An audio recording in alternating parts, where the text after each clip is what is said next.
السلام علیکم ویورز، آپ کا اپنا ہوسٹ زہر خان آپ کی خدمت میں حاضر ہے۔ امید آپ سب خیریت سے ہوں گے۔ ایک دو دن سے سوشل میڈیا پہ بھی، الیکٹرانک میڈیا پہ بھی، پرنٹ میڈیا پہ بھی بہت خبریں چل رہی ہیں کہ اسٹیٹ بینک کو IMF کے حوالے کر دیا گیا۔ آئیں جانتے ہیں کہ اس کا پس منظر کیا ہے، یہ سارا واقعہ کیسے پیش ہے اور یہ کیا سینیریو کیا ہے سارا۔ بہت سے لوگوں کو نہیں پتا، بہت سے لوگوں کو صرف اتنا پتا کہ اسٹیٹ بینک کو IMF کے حوالے کرنے کی تیاری کر لی گئی ہے، کوئی ایسا قانون پاس کیا جا رہا ہے جس میں اسٹیٹ بینک کو IMF کے حوالے کر دیا جائے گا۔ آج سارا میں آپ کو ڈیٹیل میں بتاتا ہوں کہ یہ سارا سینیریو کیا ہے، یہ اس کے پیچھے کیا سازش ہے، یہ کس طرح گورنمنٹ قانون میں امینڈمنٹ کر رہی ہے۔ کچھ وفاقی وزراء سے بات ہوئی، ریسورسز کے مطابق انہوں نے یہ کہا ہے کہ کابینہ کا اجلاس چل رہا تھا اور کسی کو بھی، جو وزراء تھے، چند وزراء تھے، ان کو نہیں پتا تھا کہ یہ بل کیسے پیش کیا جائے گا اور یہ واقع پیش کیا بھی جائے گا آج یا نہیں کیا جائے گا۔ اچانک بل کو کابینہ کے اس اجلاس میں لایا گیا۔ کچھ وزراء کو خبر تھی لیکن بہت سارے وزراء کو خبر نہیں تھی۔ جب یہ بل وفاقی کابینہ میں لایا گیا تو ایک ہلچل سی مچ گئی کہ یہ سارا سینیریو ہے کیا، کیوں یہ بل ایسا پاس کیا جا رہا ہے کہ اسٹیٹ بینک کو IMF کے حوالے کیا جا رہا ہے۔ لیکن کچھ وزراء کو خبر تھی، لیکن وہاں پہ یہ بل کو پاس کروا دیا گیا اور یہ فوراً اسمبلی میں پیش کر دیا گیا۔ گورنمنٹ یہ چاہتی ہے کہ جلد از جلد یہ بل پاس ہو اور اسمبلی سے پاس ہو، سینٹ سے پاس ہو اور اس کو امپلیمنٹ کیا جائے۔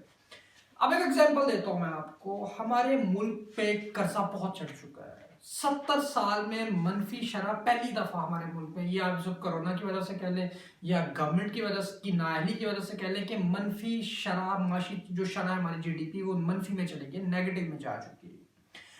اب ہوا کیا، ایک میں آپ کو چھوٹی سی ایگزامپل دیتا ہوں، آسان لفظوں میں سمجھانے کی کوشش کرتا ہوں۔ ایک گھر ہے جس کو آپ نے چلانا ہے، آپ اپنی فیملی کا، اپنی کمیونٹی کا لائف سٹینڈرڈ اپ کرنا چاہتے ہیں، آپ ان کو ساری ترقی دینا چاہتے ہیں، ان کو فلاح دینا چاہتے ہیں، ان کے فلاح و بہبود کے لیے اچھے کام کرنا چاہتے ہیں، تو آپ کیا کرتے ہیں؟ آپ کے پاس اتنے ریسورسز نہیں ہوتے، آپ بینک کے پاس جاتے ہیں، جو بینک سے آپ ان سے قرضہ لیتے ہیں وہ آپ کو سود پہ ملے، زیادہ سود پہ ملے، آپ قرضہ لے کے گھر میں آتے ہیں اور آپ اپنے فیملی پہ خرچ کرتے ہیں تاکہ آپ کی فیملی کا لیونگ سٹینڈرڈ آپ کو، آپ کی ضرورتیں پوری ہوں۔ لیکن پھر ضرورت آپ کی پوری نہیں ہوتی ہے، پھر بینک کے پاس جاتے ہیں، آپ پھر وہاں سے قرضہ لیتے ہیں۔ اسی طرح آپ کرتے جاتے ہیں، ایک ٹائم آتا ہے کہ بینک سمجھتا ہے کہ یار اس بندے نے اتنا لون لے لیا، وہ کیسے واپس کرے گا، وہ واپس نہیں کر سکتا۔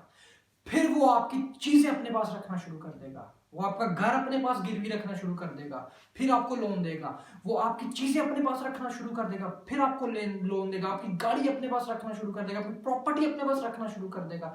سیم سینیریو پاکستان کے ساتھ ہے۔ IMF انٹرنیشنل مانیٹری فنڈ ایک ادارہ ہے جو یہ سارا کچھ کر رہا ہے۔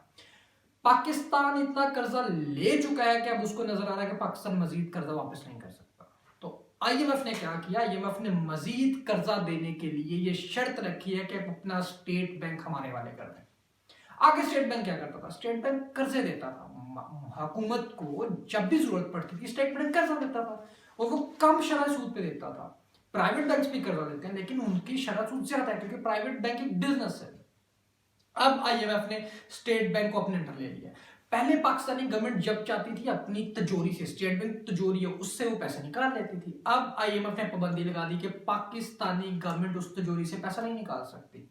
پاکستانی گورنمنٹ صرف اس تجوری میں پیسے بھر سکتی ہے، نکال نہیں سکتی، اور اسٹیٹ بینک وہاں اس تجوری سے پیسہ باہر بھیجے گا، IMF کو دے گا، IMF کا قرض ادا کرے گا جو پاکستان لے چکا ہے، اور پاکستانی گورنمنٹ ٹیکس لگائے گی، بجلی کے بل بے شک زیادہ کرے، یونٹ بجلی کا یونٹ زیادہ کرے، جو بھی کرے پاکستانی گورنمنٹ وہ تجوری بھرے گی، اور اب پاکستانی گورنمنٹ لوگوں پہ کم لگائے گی، وہ تجوری بھرے گی، ان کا قرض واپس کرے گی۔ For the time being Pakistan میں بہت پریشر آئے گا، جو منصوبے چل رہے ہیں، جو بھی چل رہے ہیں وہ رک جائیں گے، پر اسٹیٹ بینک ان کو قرضہ واپس کرے گا۔ اب اسٹیٹ بینک کے 1956 کے قانون میں ترامیم کی جا رہی ہیں، یہ نہیں کہ پہلی دفعہ اس قانون میں ترامیم کی جا رہی ہیں، پہلے بینظیر بھٹو صاحبہ نے بھی اس قانون میں ترامیم کی تھی، پھر اس کے بعد ایک افغان حکومت آئی تھی، انہوں نے بھی قانون میں ترامیم کی تھی، اس کے بعد 1997 میں نواز شریف آئے تھے، انہوں نے بھی قانون میں ترامیم کی تھی، لیکن اس گورنمنٹ نے ان سے بھی ایک ہائی لیول پہ، اس سے بھی کافی زیادہ آگے جا کے اس میں ترامیم کی ہیں۔ اس میں کچھ ترامیم میں یہ ہے کہ جو گورنر اسٹیٹ بینک ہے وہ اس کی جو مدت ملازمت ہے وہ 5 سال کر دی ہے، 3 سال سے بڑھا کر،